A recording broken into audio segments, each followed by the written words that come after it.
షిరిడీ సాయిబాబా జననం. సాయిబాబా ఎప్పుడు, ఎక్కడ జన్మించారన్న విషయం నేటికీ స్పష్టంగా తెలియదు.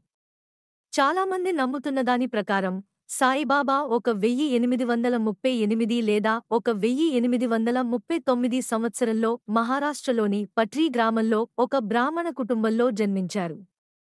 వారి అసలు పేరు, కుటుంబం, మూలం ఇలా బాగా రహస్యంగానే ఉంచబడి ఉంది.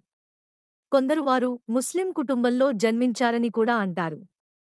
సాయిబాబా యౌవనంలోనే షిరిడీ అనే గ్రామానికి వచ్చారు. అక్కడ సాయిబాబా ఒక వేప చెట్టు కింద నివాసం ఏర్పాటు చేసుకున్నారు. అక్కడ ఉండి భక్తులకు ఉపదేశాలు ఇచ్చేవారు. ఆయన ఎవరి ఆచారాలనైనా గౌరవించేవారు. హిందూ మరియు ముస్లింలను సమానంగా చూసేవారు. సాయిబాబా తన భక్తులందరికీ ఒకే సందేశాన్ని ఇచ్చారు: ఆస్తికత, ధర్మం మరియు సమానత్వం. సబ్కా మాలిక్ ఏక్ అని ఆయన ప్రస్తావించేవారు.